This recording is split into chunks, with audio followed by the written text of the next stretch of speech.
नमस्कार प्रिय बच्चों, हम लहासा की ओर यात्रा वृत्तांत प्रारंभ कर चुके हैं।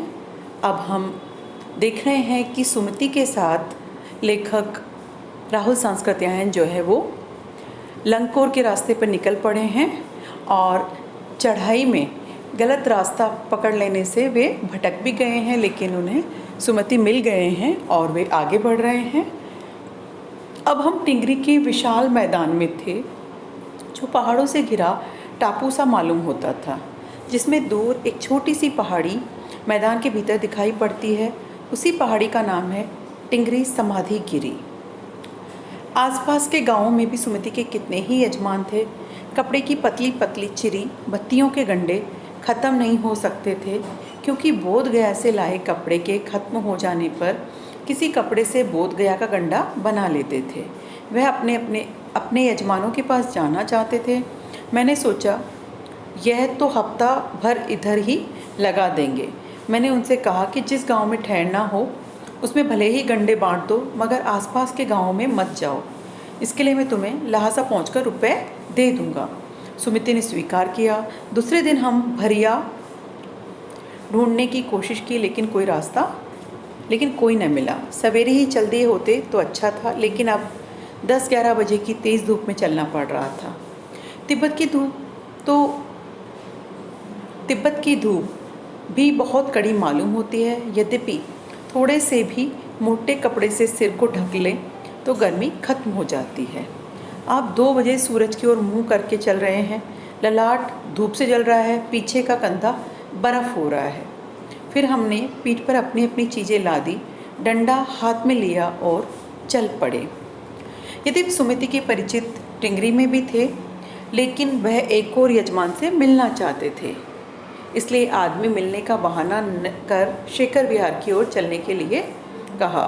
तिब्बत की ज़मीन बहुत अधिक छोटे बड़े जागीरदारों में बटी है। इन जागीरों का बहुत ज़्यादा हिस्सा मठों के हाथ में है। अपनी अपनी जागीर में हर एक जागीरदार कुछ खेती खुद भी करते हैं, जिसके लिए मजदूर बेगार में मिल जाते हैं। खेती का इंतजाम देखने के लिए वहाँ कोई भिक्षु भेजा जाता है, जो जागीर के आदमियों के लिए राजा से कम नहीं होता। शेखर की खेती के मुखिया भिक्षु, नाम दिया गया है नमसे, बड़े भद्र पुरुष थे। वे बहुत ही प्रेम से मिले। हालांकि उस वक्त मेरा भेष ऐसा नहीं था कि उन्हें कुछ भी ख्याल करना चाहिए था।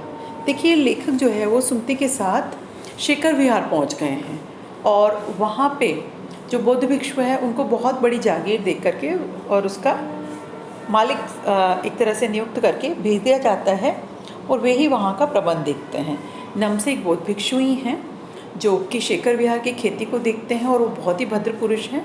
लेखक जो है वो एक तरह से वहाँ पे बौद्ध धर्म से जुड़ी हुई पांडुलिपियों के अध्ययन के लिए गए थे, तो जो नमसे हैं वे उन्हें ये उपलब्ध करा देते हैं और लेखक का उद्देश्य भी पूरा हो जाता है। देखिए, उन्हें कुछ भी ख्याल करना चाहिए। यहाँ एक अच्छा मंदिर था जिसमें कंजूर बुद्ध वचन अनुवाद की हस्तलिखित 103 पोथियाँ रखी हुई थी।